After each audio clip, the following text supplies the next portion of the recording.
निहाल चंद के मुद्दे पर चुप्पी थामे हुए हैं।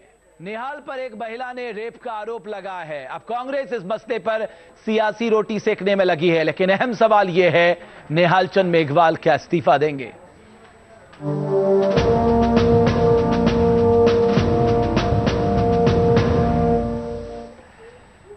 मोदी सरकार के मंत्री निहाल चंद मेघवाल पर इस्तीफा देने का दबाव बढ़ता जा रहा है। उन पर एक महिला ने रेप का आरोप लगा है। हालांकि निहाल चंद ने इस मामले में इस्तीफा देने से साफ इनकार कर दिया, लेकिन कांग्रेस ने इसे अब राजनीतिक मुद्दा बना लिया है। सवाल पूछे जा रहे हैं कि सुशासन की बात करने वाले मोदी आखिर मेघवाल के मुद्दे पर चुप क्यों है?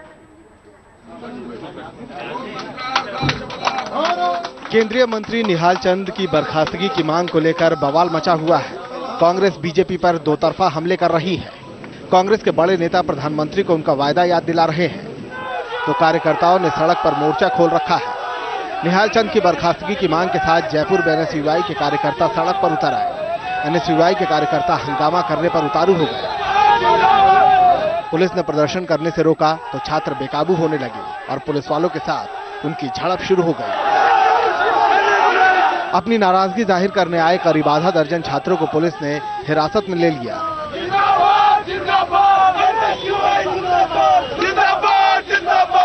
मामला संगीन है और पूरा विपक्ष निहाल चंद मेघवाल के खिलाफ एकजुट होता दिख रहा है।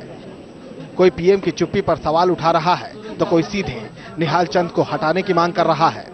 जहां तक निहाल चंद जी का सवाल है, वो संदेह के घेरे में तो आ ही गए हैं।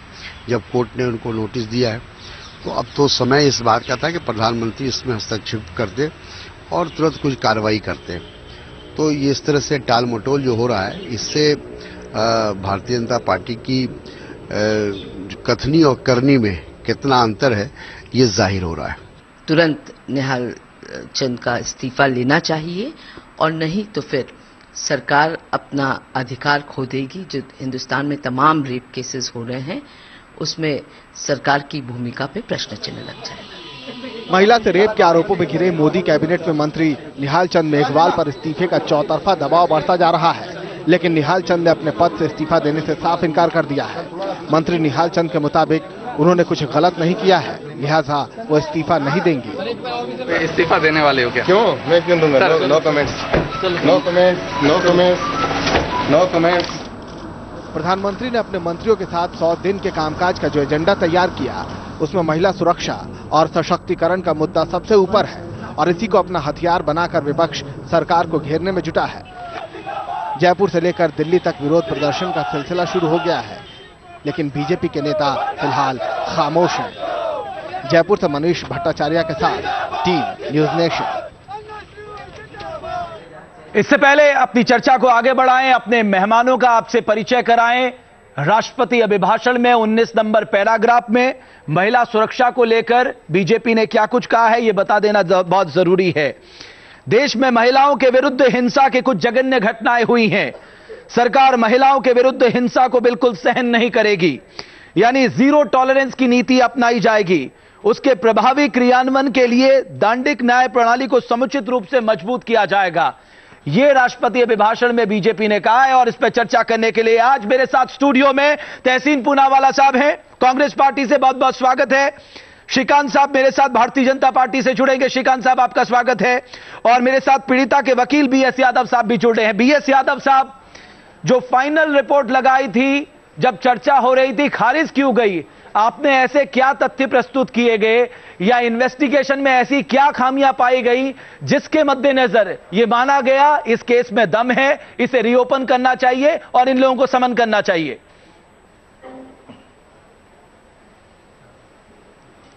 सर, इसमें जो हमने एफआईआर लॉन्च करवाई थी, शुरू से ही जो पुलिस का कंडक्ट था वो संदिग्ध था। हमने पीड़िता ने एक रिटर्न में एप्लीकेशन मूव की कि 164 के स्टेटमेंट मेरे मजिस्ट्रेट के समक्ष करवाए जाएं। इन्वेस्टिगेशन अधिकारी द्वारा 164 के स्टेटमेंट मजिस्ट्रेट के समक्ष पीड़िता के नहीं करवाए गए। जी। पीड़िता द्वारा ये कहा गया कि मुझे जो आरोपी है उनसे रूबरू करवाए जाए। कहने के बावजूद भी अनुसंधान अधिकारी द्वारा पीड़िता को आरोपियों से रूबरू नहीं करवाया गया। जी। पुलिस कमिश्नर द्वारा जब पूरी पत्रावली पुलिस कमिश्नर से मंगवाई गई तब उन्होंने पाया कि वास्तव में पीड़िता के साथ अनजस्टिस हुआ है, तो उन्होंने एक आदेश रिटर्न के अंदर एक आदेश पारित किया जी। और उसके अंदर कहा कि जो आरोपी महिला है उसके हस्बैंड को अरेस्ट किया जावे जी और उससे साइंटिफिक तरीके से पूछताछ की जावे जी। इस लेटर को भी जो आला अधिकारी थे उनके द्वारा मैनिपुलेशन करके उसको नजरअंदाज कर दिया गया, उसको दबा दिया गया। इतना होने के बावजूद भी पीड़िता बार बार गुहार करती रही कि उसे न्याय दिलवाया जाए, लेकिन उसके बाद भी पुलिस जो थी वो आला जो अधिकारी थे, जो पॉलिटिशियन थे, उनके दबाव में आ गई और ये यादव साहब फोन कॉल डिटेल्स की जांच की गई? यादव साहब ये जो लोकेशन बार बार बदल रहे थे इसकी जांच की गई? जी जी जी, इसके बारे में पुलिस द्वारा कहीं कोई इन्वेस्टिगेशन में नहीं बताया गया है कि हमारे द्वारा कॉल डिटेल, लोकेशन डिटेल जांच की गई है और उसमें यह पाया गया कि इस तरह की कोई घटना नहीं घटित हुई है। पुलिस द्वारा अपनी जो क्लोजर रिपोर्ट पेश की गई उसमें इस बात का कहीं कोई हवाला नहीं दिया गया। चलिए यादव साहब, आपने जो तथ्य सामने रखे, तहसीन पूनावाला साहब, इससे पहले मैं श्रीकांत से पूछूं कि नैतिकता कहां चली गई, आप मुझे बताइए, तब आप सरकार में थे, आपके सरकार के तहत रहते एक महिला का 164 सीआरपीसी के तहत बयान नहीं लिया जाता। वो महिला खुद कहती है तहसीन पूनावाला साहब कि मेरी इनके सामने इनकी परेड कराइए मेरे सामने ताकि मैं इन्हें आइडेंटिफाई करूं, उसकी बात नहीं होती। कॉल रिकॉर्ड जो सबसे इंपॉर्टेंट होते हैं इस केस को अंजाम पहुंचाने को लेकर, उस पर कोई काम नहीं हुआ। ये लोकेशन जो बार बार उस महिला को लेकर बदल रहे थे उसको लेकर कुछ नहीं हुआ। सब सरकार चल रही थी या क्या चल रही थी आपकी जो कांग्रेस की सरकार थी? देखिए, दो चीजें ऐसी कि जहां तक मेरी नॉलेज है, कोई भी सरकार स्टेट पुलिस या सेंट्रल पुलिस के डायरेक्ट फंक्शन में इंटरफियर नहीं करती। Sir, law and order and police is state subject है और उस वक्त सेंट्रल में भी कांग्रेस की सरकार थी और राजस्थान में भी कांग्रेस की सरकार थी। मैं इसे इनकार नहीं कर रहा हूं, मैं ये आपसे कुछ और कह रहा हूं। मैं कह रहा हूं कि अगर हमें इस देश को, मैं एक बड़ा पॉइंट कर रहा हूं, अगर हमें इस देश को एक्चुअली एक डेवलप्ड और हमें एक फर्स्ट वर्ल्ड कंट्री बनाना है तो कोई भी सरकार इन्वेस्टिगेशन में दखल नहीं देना चाहिए जी। बट इतना ही भी जरूरी है कि अगर कहीं पर इन्वेस्टिगेशन सही नहीं हो रही है तो ये कोर्ट को सलाम करते, इस लॉयर को सलाम करते कि कोर्ट वहां पर इंटरफियर की और कोर्ट ने उस इन्वेस्टिगेशन को खारिज कर दिया। 29 फरवरी 2012 को जयपुर पुलिस कमिश्नर ने उपायुक्त को एक चिट्ठी लिखी, कहा इस व्यक्ति को गिरफ्तार करिए, उसके पति को, और एक वैज्ञानिक अनुसंधान करिए। बिल्कुल सही। तो वही तो मैं आपको बता रहा हूं, जहां तक जब इस इन्वेस्टिगेशन में लकूना पाया गया, सरकार किससे डील करेगी? कमिश्नर ऑफ पुलिस से। कमिश्नर ऑफ पुलिस ने एक्शन लिया। इसके बावजूद अगर लोअर लेवल के ऑफिसर्स, इन्वेस्टिगेटिंग ऑफिसर आयोग कुछ गलत कर रहे हैं, इसका मतलब यह है कि कांग्रेस की सरकार डायरेक्टली हमें क्या जरूरत है ऐसे पुलिसकर्मियों की? बिल्कुल नहीं, और उनके खिलाफ भी सख्त से सख्त कार्रवाई होनी चाहिए। लेकिन मैं आपको और बिना पॉलिटिकल संरक्षण के क्या कोई पुलिस अधिकारी अगर इस तरह की फाइनल रिपोर्ट लगाएगा? पूनावाला आपका, मैं आपको ये बता रहा हूं, अगर लोअर लेवल पर आप ये कह रहे हो कि लोअर लेवल के इंस्पेक्टर को पॉलिटिकल बैकिंग था और कमिश्नर को नहीं था, तो कमिश्नर ने क्यों इस तरह की रिपोर्ट दी? तो जो मैं आपसे कहना चाह रहा हूं, कमिश्नर का काम सिर्फ चिट्ठी लिखना नहीं है, नहीं है, उसका फॉलोअप भी है। और उसके बाद इनकी सरकार आई है। तो ये मैं आपको बताना चाहता हूं कि जो है, अगर हमें एक लार्जर पॉइंट पे देखना है, पुलिस चाहे स्टेट पुलिस हो चाहे सीबीआई हो, इसे इंडिपेंडेंट होना चाहिए, but with in the control of courts, with in the control of courts. कहीं पर अगर गलती हुई, और यहां पर अगर गलती हुई है, आप देखिए ना, और आप एक रेप केस की जांच कर रहे हैं, आप फोन कॉल डिटेल्स नहीं लेते, आप 164 सीआरपी से बयान दर्ज नहीं कराते। और मैं कोई पुलिस का स्पोक्स पर्सन नहीं हूं। जिस इन्वेस्टिगेटिंग, सर आप उस कांग्रेस पार्टी के तो स्पोक्स पर्सन है जिसकी सरकार राजस्थान में मौजूद थी। कह रहा हूं, मैं कुछ और कह रहा हूं, जिस इन्वेस्टिगेटिंग ऑफिसर ने गलत किया है उस पर सख्त से सख्त कार्रवाई होनी चाहिए। श्रीकांत साहब, क्योंकि एक सेकंड, मैं एक लास्ट लाइन कहना चाहता हूं श्रीकांत साहब, क्योंकि सुप्रीम कोर्ट ने बार बार ये कहा है, और जो हमने अब नए वर्मा कमिशन रिपोर्ट और जो नए गाइडलाइंस, वर्मा कमिशन रिपोर्ट में भी ये कहा गया, सुप्रीम कोर्ट ने एक लाइन पे कहा गया, पीड़िता का बयान बहुत इंपॉर्टेंट होता है, और आपने उस बयान को 164 सीआरपीसी के तहत नहीं लिया। श्रीकांत साहब, प्राइमा फेसाई इस पूरे मामले में अगर फाइनल रिपोर्ट को कोई कोर्ट खारिज करती है, इसका मतलब इस मामले में दम है। सवाल यह है, आप मेघवाल साहब का इस्तीफा ले क्यों नहीं रहे हैं? रमेश जी, आप बहुत वरिष्ठ पत्रकार हैं और इस पूरे केस को अगर आप स्टडी करेंगे, अगर गंभीरता से आप इसको पढ़ेंगे, तो मैं बिल्कुल 101% निश्चित रूप से कह सकता हूं कि इस केस के बाद आप किसी चर्चा को आगे नहीं बढ़ाएंगे। ये टोटली पॉलिटिकल मोटिवेटेड केस है। ये जो जिस तरह का हाय तौबा हंगामा प्रोटेस्ट प्रदर्शन कांग्रेस के लोग कर रहे हैं, अगर ईमानदारी से इनको प्रोटेस्ट करना चाहिए तो श्रीमती गांधी के घर पे करना चाहिए या गहलोत के घर पे करना चाहिए। आप कह रहे विक्टिम झूठ बोल रही है। मैं आता हूं इस केस पर, मैं अब इस केस पर आता हूं। ये देश रमेश जी, देश ना तो मेरे कहने पे चलेगा, ना रमेश जी के कहने पे चलेगा, ना ही किसी और के कहने पे चलेगा। ये देश संविधान से चलता है। और ये जब पूरा केस था, ये केस रजिस्टर्ड हुआ, केस में 19 लोगों को नामजद किया गया। पुलिस ने राजस्थान उच्च न्यायालय की निगरानी में इस केस को इन्वेस्टिगेट किया और इसमें कुछ पाया नहीं गया, इसलिए क्लोजर रिपोर्ट सबमिट हो गई। ये गलत बात है। और जो पुलिस ने क्लोजर रिपोर्ट सबमिट की है, करना चाहता हूं श्रीकांत जी, मैं आपसे एक रिक्वेस्ट यहां पर करना चाहता हूं। जयपुर पुलिस कमिश्नर ने 29 फरवरी 2012 को पुलिस कमिश्नर ने उपायुक्त को एक चिट्ठी लिखी जिसमें यह कहा गया इनके पति को गिरफ्तार किया जाए। लड़की ने जो डिमांड की 164 सीआरपीसी के तहत उनके बयान दर्ज कराए जाएं। मोबाइल की डिटेल्स नहीं ली गई, मकान के लोकेशन नहीं जांचे गए, पीड़िता के सामने इन लोगों की परेड नहीं कराई गई। आप कैसे मान रहे हैं कि साहब इन्वेस्टिगेशन बिल्कुल ठीक थी? श्रीकांत साहब, आप तो क्लीन चिट दे रहे हैं उस पुलिस को जिसने इन्वेस्टिगेशन को एक नई गलत दिशा दी। रमेश जी, इस देश में किसको मानेंगे आप? किसी न किसी संस्था पर तो भरोसा करेंगे। इस देश के संविधान, देश की अदालतों पर आप भरोसा करेंगे कि नहीं करेंगे? राजस्थान उच्च न्यायालय की निगरानी में अगर कोई इन्वेस्टिगेशन हो रहा है और पुलिस इन्वेस्टिगेशन कर रही है, अपनी रिपोर्ट क्लोजर रिपोर्ट सबमिट कर रही है। साहब, आप मुझे बताइए, क्या ये हाईकोर्ट की निगरानी के तहत मामले की जांच हो रही थी? ये गलत फैक्ट बता रहे हैं। हाईकोर्ट द्वारा कोई मॉनिटरिंग नहीं की गई इस केस के अंदर। पीड़िता द्वारा जब सीबीआई जांच के लिए हाईकोर्ट में रिट पिटीशन फाइल की, तब हाईकोर्ट द्वारा केवल मात्र यह कहा गया कि ऐसा मामला नहीं है जिसकी जांच सीबीआई को दी जावे, क्योंकि राजस्थान पुलिस द्वारा यह आश्वासन दिया गया था हाईकोर्ट के समक्ष कि उनके द्वारा निष्पक्ष जांच की जाएगी। इसलिए हाईकोर्ट ने केवल यह डायरेक्शन दिया कि जो भी आपकी प्रोग्रेस रिपोर्ट है वो लोअर कोर्ट के समक्ष पेश करो। हाईकोर्ट द्वारा कोई मॉनिटरिंग नहीं की गई। जो श्रीकांत, ये पीड़िता के वकील हैं। ओके, मैं श्रीकांत, ये पीड़िता के वकील हैं, यानी हाईकोर्ट मॉनिटरिंग नहीं कर रहा था। पहला तथ्य गलत है। मैं आपको यही बताना चाहता था, मैं इसी में इंटरफेयर करना मैं एकदम ये गलत। मैं देखिए, आप तथ्यों पर बात करेंगे या किसी के बयानबाजी पे बात करेंगे? सर, ये पीड़िता के वकील हैं। क्लोजर रिपोर्ट में आया है, नहीं, वकील होने का या किसी पार्टी के प्रवक्ता होने का कोई फर्क नहीं पड़ता। जो तथ्य हैं, जो वास्तविकता है, जो कागज डॉक्यूमेंट्स है, जो हाई कोर्ट की निगरानी में जो पुलिस ने इन्वेस्टिगेशन किया है और जो क्लोजर रिपोर्ट सबमिट की है, उस रिपोर्ट पर आप भरोसा करेंगे कि किसी पॉलिटिकल पार्टी के प्रवक्ता पर भरोसा करेंगे या किसी वकील पर भरोसा करेंगे? इन्वेस्टिगेशन होता है श्रीकांत जी को ये बताओ, सबसे पहला मैटर ट्रायल कोर्ट में जाता है। हाई कोर्ट ने मॉनिटर किया ही नहीं था इन्वेस्टिगेशन। इनके तत्व, आपके पास तत्व है, आप इनको तत्व बता दीजिए। झूठ बोल रहे हैं रमेश जी, मैं 2-3 पॉइंट कहना चाहता हूं। यादव साहब के पास चिट्ठी है, यादव साहब चिट्ठी बताइए ना, क्या लिखा है चिट्ठी में? सुन लीजिए बात। ओके, पूनावाला साहब, यादव साहब, वही ऑर्डर आपके समक्ष दिखाना चाहता हूं, अगर आप देखिए इसको। इसमें लिखा क्या है? तो ये जजमेंट के लिए जिसको करें, मैं ये डॉक्यूमेंट लेके आया हूं। इसके अंदर लिखा है, सर मैं ऑपरेटिव पार्ट पढ़ देता हूं। प्रकरण में अनुसंधान अधिकारी को आहूत किया गया था। प्रकरण की अनुसंधान अधिकारी सुश्री विनीता आरपीएस आज व्यक्ति से न्यायालय में उपस्थित है, जिन्होंने सहशपथ कथन किया है कि वह प्रकरण में विधि की अपेक्षित आकांक्षाओं के अनुरूप स्वतंत्र, निष्पक्ष एवं गहनतापूर्ण अनुसंधान कर प्रगति रिपोर्ट संबंधित दंड नायक के समक्ष प्रस्तुत कर देंगे।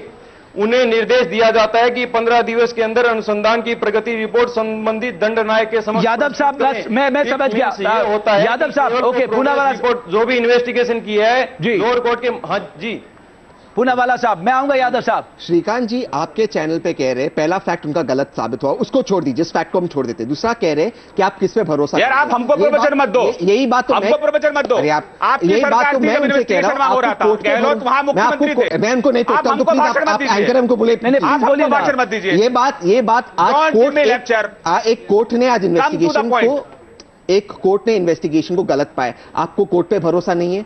तीसरी बात यह है, सुप्रीम कोर्ट और निर्भया कांड के बाद सुप्रीम कोर्ट ने यह बात बार बार कही, सारी विमेन एक्टिविस्ट, हम सब ने, पॉलिटिशियन ने, और यहीं पर कांग्रेस हारी चुनाव। यह बात जानना बहुत जरूरी है कि आप विक्टिम को दोषी मत समझाइए। आज आपके चैनल पे आते ये कह रहे कि ये पॉलिटिकली मोटिवेटेड, यानी जिस महिला के साथ बलात्कार हुआ, इतने जुल्म हुए, आपने उस महिला को कह दिया कि वो झूठ कह रही, यानी वो महिला मजिस्ट्रेट के सामने झूठ कह रही है। आज श्रीकांत साहब आपके चैनल पे ये कह रहे कि ये श्रीकांत साहब की भाई है, क्या हम इसी तरीके से महिला को ट्रीट करेंगे? हमारे मेरा सवाल है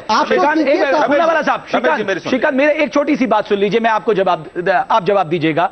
आप सोचिए, इस तरह के मामलों में विक्टिम का बयान, फोन कॉल डिटेल्स, 166 सीआरपीसी के तहत बयान, लोकेशन ट्रेस करना और यहां तक कि फिजिकल परेड कराना, क्या यह जरूरी नहीं होता? श्रीकांत, आप मुझे बताइए, आप भी एक समझदार प्रवक्ता हैं।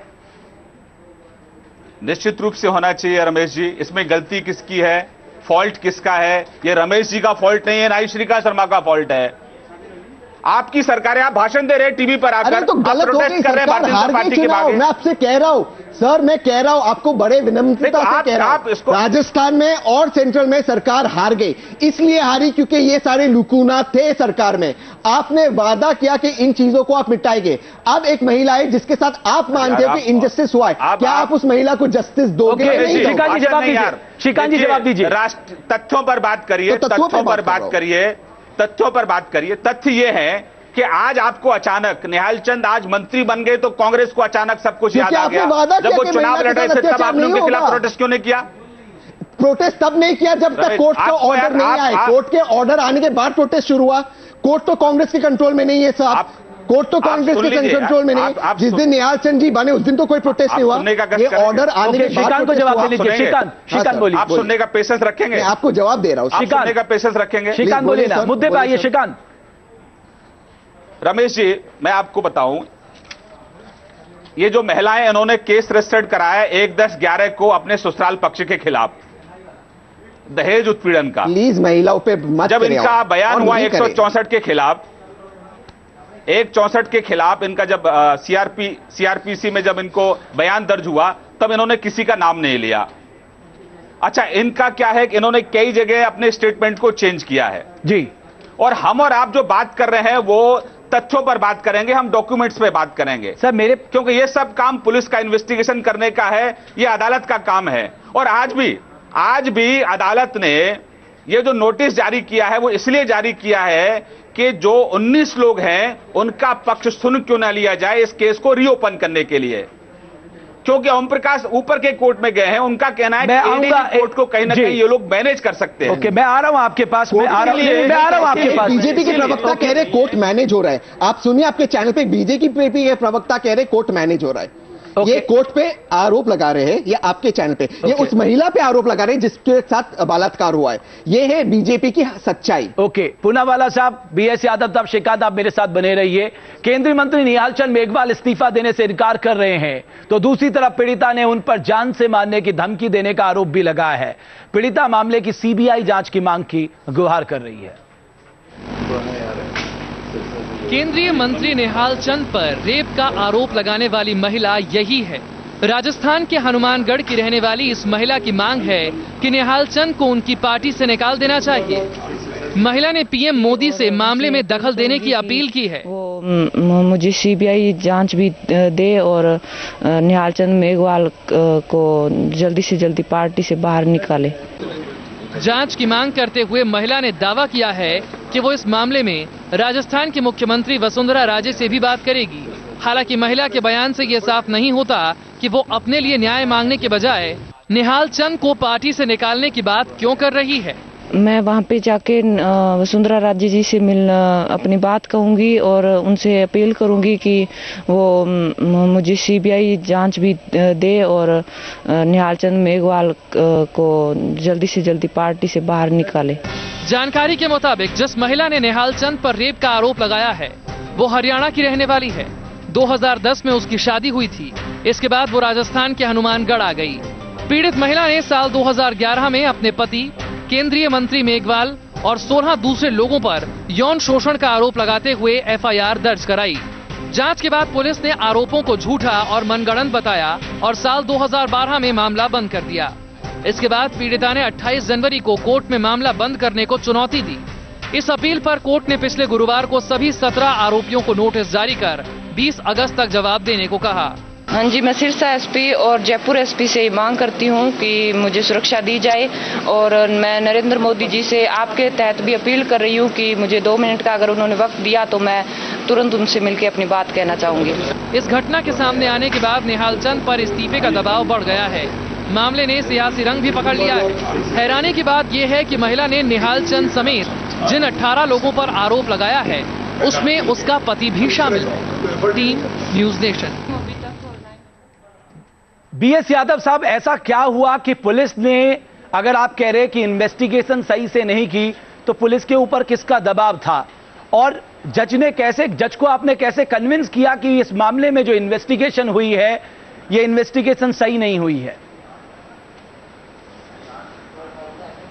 हमने पुलिस के ऊपर जो दबाव का कारण था उसमें एक आरपीएस इन्वॉल्व था, अनिल राव नाम है उसका, उसके ऊपर भी यही एलिगेशन है जो निहाल चंद के खिलाफ एलिगेशन है, क्योंकि जूनियर अधिकारी द्वारा अनुसंधान किया गया था और अगर एक जूनियर अधिकारी सीनियर अधिकारी के खिलाफ इन्वेस्टिगेशन करेगा तो ये आपको भी पता है और सबको पता है कि जूनियर अधिकारी कभी भी सीनियर अधिकारी के खिलाफ कोई सही और निष्पक्ष जांच नहीं कर सकता जी। हमारे द्वारा जिस समय कांग्रेस की गवर्नमेंट थी, बार बार कांग्रेस आलाकमान को भी ये कहा गया कि इसकी निष्पक्ष जांच की जाए और आज भी अगर दोनों पार्टियां बीजेपी और कांग्रेस अगर चाहती हैं कि इसकी निष्पक्ष जांच की जाए, प्रोविजन बना हुआ है 173 सीआरपीसी के अंदर एक प्रोविजन है कि अगर कोई मामला कोर्ट में भी पेंडिंग है और पुलिस चाहती है कि उसकी फर्दर इन्वेस्टिगेशन किन्हीं पॉइंटों पे की जाए, तो दोनों अगर पार्टियां एग्री हैं तो एक प्रेस नोट जारी किया जा सकता है, गवर्नमेंट की तरफ से इन्वेस्टिगेशन दोबारा की जा सकती है। श्रीकांत साहब, अब सवाल यह है कि कोई व्यक्ति एक मजबूत स्थिति में है और वो केंद्रीय मंत्री है, आपको रहता है कि उसके केंद्रीय मंत्री होते हुए एक प्रॉपर इन्वेस्टिगेशन हो पाएगी जिसमें किसी तरह का दबाव नहीं रहेगा, या आपको लगता है कि नहीं उन्हें स्टेप डाउन करना चाहिए? अगर वो बेदाग होंगे, निकल के वापस आएंगे, आप उनका स्वागत करेंगे जैसा कि मोदी जी ने कहा है, और अगर वो दोषी पाए गए तो उनकी जगह जेल में होनी चाहिए? रमेश जी, मैंने आपसे निवेदन किया था कि ये देश संविधान से चलता है, मेरी और आपकी मर्जी से नहीं चलता। अगर कहीं किसी के साथ नाइंसाफी हुई है तो आदमी कोर्ट में जाता है, अदालतों में मैटर चलते हैं और जो बेगुनाह है वो बरी होकर आते हैं और गुनाहगार है उनको सजा होती है। अगर किसी ने किसी के खिलाफ कोई केस रजिस्टर्ड कराया है, पुलिस ने इन्वेस्टिगेशन किया है, हाई कोर्ट की निगरानी में उसकी जांच हुई है और जांच में उनको बरी किया गया, क्लीन चिट दी गई है, और उसके बाद भी आप अगर इस तरह के आरोप लगाते रहेंगे, बिल्कुल गलत नहीं है। मैं आपको चुनौती दे रहा हूं, मैं आपको चैलेंज कर रहा हूं, आदमी इनोसेंट मैं आपको चैलेंज कर रहा हूं। रिजाइन किया, पवन कुमार बंसल के आपने इस्तीफा क्यों मांगे? आपने इन लोगों के से रेजिग्नेशन क्यों मांगा? आज तक राजा को कौन कन्विक्ट किया है? पवन कुमार बंसल तो विटनेस है सीबीआई की कोर्ट में, सीबीआई के केस में। अश्विनी कुमार से आपने रेजिग्नेशन क्यों मांगा? वो तो चार्जशीटेड भी नहीं है। तो आप मोरालिटी की बात करते हो, आपकी मोरालिटी क्या दुगली मोरालिटी है सर? इन पे तो रेप का भी आरोप नहीं था, आपके मिनिस्टर पे तो रेप का आरोप है। आप इस चैनल पे बैठते हो, उस महिलाओं पे उल्टा आरोप लगा रहे हो। क्या बोलते हैं यार ये लोग? क्या बोल रहे हो? सच बोल रहा हो? बोलते हैं लोग। आपके पास कुछ है ही नहीं डिफेंस? फ्रस्ट्रेशन है। अरे फ्रस्ट्रेशन है तुम्हारा। श्रीकांत, आप मुझे बताइए, राजा साहब ये कांग्रेस का फ्रस्ट्रेशन है। श्रीकांत, ये फ्रस्ट्रेशन नहीं है श्रीकांत। अगर पवन बंसल इस्तीफा दे सकते हैं, अश्विनी कुमार इस्तीफा दे सकते हैं, अगर राजा इस्तीफा दे सकते हैं, तो निहाल चंद मेघवाल इस्तीफा क्यों नहीं दे सकते? ये मोरालिटी का सवाल है। रमेश जी, आज 20 अगस्त की डेट है, 20 अगस्त। पूनावाला साहब, श्रीकांत बोलिए। सुनिए, देखिए, जिन लोगों का आप नाम ले रहे हैं क्रम, और उसमें और भी कई लोग हैं, अगर किसी ने गुनाह किया है, चोरी की है, अगर कहीं कोई और किसी के साथ कोई घटना घटी है तो उसको इस्तीफा देना चाहिए। लेकिन जहां पुलिस इन्वेस्टिगेट कर चुकी है, क्लोजर रिपोर्ट सबमिट कर चुकी है, कोर्ट की निगरानी में वहां जहां इन्वेस्टिगेशन हुआ है, रमेश जी किसको मानेंगे आप? भाई किसी न किसी जगह तो इस्तीफा मांगा, कहीं ना कहीं तो मानेंगे ना आप किसी को। सीबीआई के केस में तब भी आपने रेजिग्नेशन आप बोल लीजिए, अश्विनी कुमार पे कोई चार्ज नहीं।